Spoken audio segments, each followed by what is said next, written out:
Let's fucking go.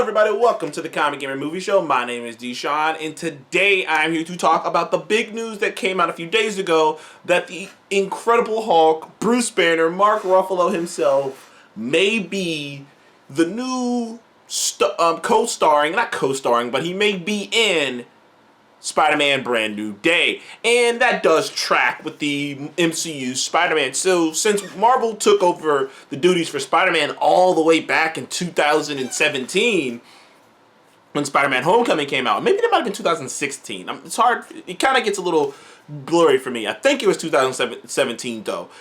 One of the big things that Kevin Feige wanted to do with the Spider-Man IP, since, you know, so much of it had been kind of diluted. Like, sure. You have the Sam Raimi Spider-Man movies with Spider-Man 1 and 2, but you also have Spider-Man 3 that is one of the worst comic book movies of all time. And then you have the Mark Webb movies, which is Amazing Spider-Man with Andrew Garfield, which the first one is okay, is actually pretty decent, but the sequel is also one of the worst comic book movies of all time. So the Spider-Man IP was taking a hit. It was funny. As the MCU was going up here, the Spider-Man IP was just taking a shellacking, dude. The Spider-Man IP was at its worst. And Marvel, so, you know, Sony and Marvel came to an agreement to partner up on the spot with the main Spider-Man. In fact, I believe it was Marvel who wanted Tom Holland. Tom Holland also got recommended by Robert Downey Jr. and other people. So Tom Holland came on, and he became, and frankly to me, Tom Holland is the best Spider-Man of all time. I think that he's captured the most of both Peter Parker and Spider-Man. You know, I think he captured both of that better than both Andrew and Tobey. I think Andrew, and it's not been said before, Tobey had a great Peter Parker, but his Spider-Man was left a lot to be desired. And Andrew had a great Spider-Man, but his Peter Parker had left lots for desire. Whereas Tom has both. He has a great Peter and he has a great Spider-Man. But I digress. One of the big things that Kevin Feige and Marvel MCU wanted to do was to differentiate their Spider-Man from those ones. Was number one, they wanted to introduce villains that hadn't been seen on the big screen. So that's why they wanted to introduce the Vulture. That's why they wanted to introduce Mysterio. In fact, there are a lot of rumors, and I've even talked about this multiple times, even back when the rumors were first coming up, back when we didn't really know what Spider-Man No Way Home was going to be. No Way Home was going to be. Even before the title of No Way Home came out, the rumor was that Marvel wanted to introduce Kraven in the third Spider-Man movie and have him be the villain. Another villain that hadn't been introduced on the big screen. But Marvel wasn't able to do that. Sony wanted this multiversal thing, and it became don't get me wrong, I love No Way Home. I thought No Way Home was fun. I think a lot of people hate on that movie now, retroactively, which is weird. But I love No Way Home. I thought it was a blast of a movie. It has an epic scale that is only measured by something like Avengers Endgame. But I digress. One of the things in that movie in particular, but they wanted to have that. That was the first thing they wanted to do, was introduce villains that hadn't been seen before. And not approach it the same way. That's why there's no Daily Bugle in the three MCU Spider-Man movies. There's no Jonah Jameson until the end of Far From Home in No Way Home, and he's not interacting with him. There's no Uncle Ben death. They really wanted to go out of their way to differentiate their Spider-Man from what had come before. Make it younger, make it more modern, make it more, make it fit more in the modern world. Like, what would Spider-Man be like today? And I think they captured that great in the three movies. But the other thing that they decided to do is to put another stamp of approval of, this is in the MCU, this is in good hands because we're doing it, and we're going to put our own characters in this. We had Iron Man, obviously, in the first Spider-Man Homecoming. Then we had Nick Fury, Maria Hill in Spider-Man 2, or aka Spider-Man Far From Home. And then we had Doctor Strange in No Way Home. So keeping with that same theme, having the Incredible Hulk / Bruce Banner be in this movie fits in line with what the MCU has done in the past with Spider-Man. They've always had a character in his movies to almost be now a stamp of approval of this movie is connected to the bigger MCU. And I think that's what makes me believe these rumors that the Hulk will be in it. Obviously, the Hulk is an iconic character. The Hulk and Spider-Man team up is actually something that's been done plenty of times in the comics. It's been done plenty of times on animated series shows. They're a classic team up in a weird way. They're two of the most popular characters in Marvel's catalog. Teaming up, nothing. Who knows? What can go wrong with selling that comic book? So having him be in this makes a lot of sense. Also, sorry.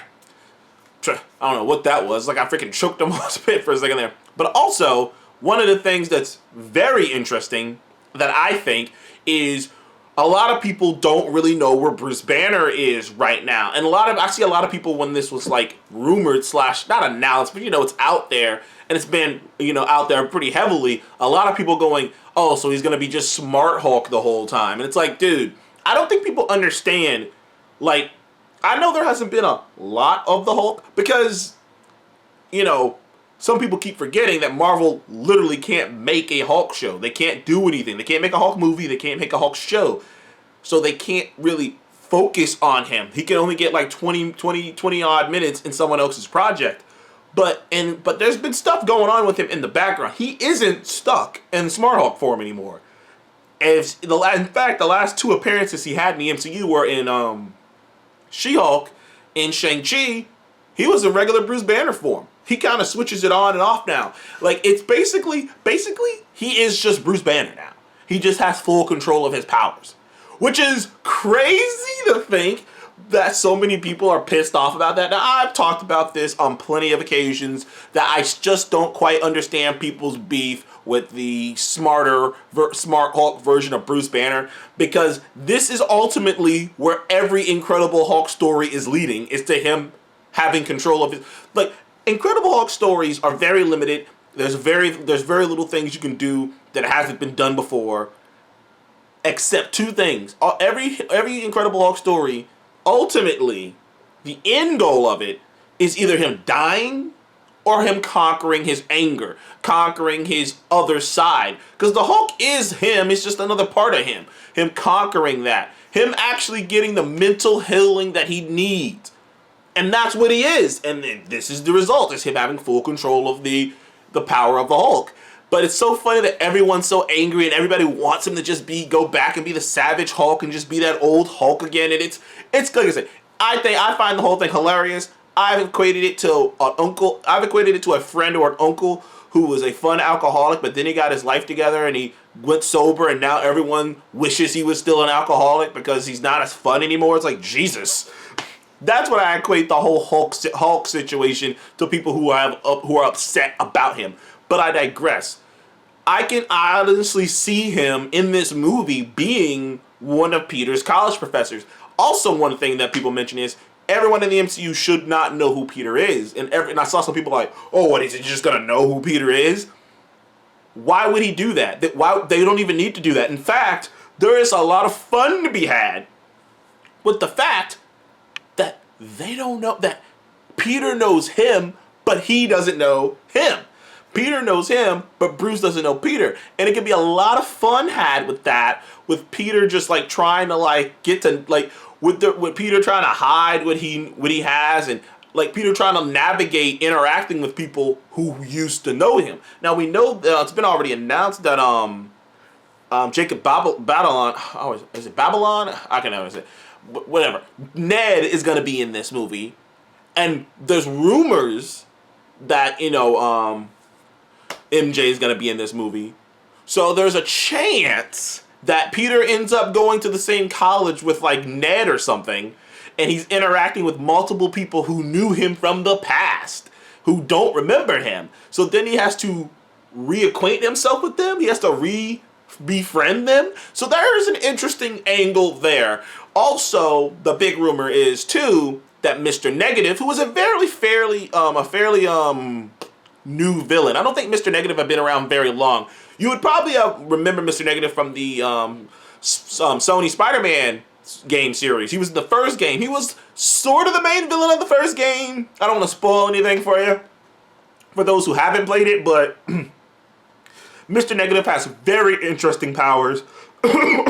Man, like I say, down over here. But yeah, Mr. Negative has very interesting powers. He can fuck with your mind.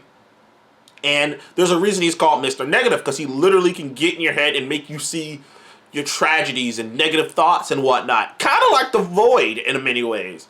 And it is not a coincidence that the main villain has the ability to make you see your worst things, your worst thoughts, and make you feel awful with a character like Bruce Banner in it. I think the story kind of writes itself with him setting Bruce Banner off, making him turn savage, and Peter having to calm him down. Very much like Captain America Brave New World style. I can definitely see that, and then them teaming up to take down Mr. Negative. I can already kind of see the story, but then there's this hanging thing of who Sadie Sink is playing, and it may or may not be Jean Grey, it could be a Mary Jane, or it could be Mayday Parker. Who knows? There's a lot up in the air with this movie, but I am excited about this. I think this is going to be a great team up. It's a new version of the Science Bros in a way, and I could definitely see some interesting things coming out of a team up like this. But anyways, thank you guys for joining the Comic Game News Show. Please remember to like and subscribe and comment below. What do you think about the Hulk being potentially in Spider-Man Brand New Day? Comment below, let me know. Thank you guys again. See you on the next one.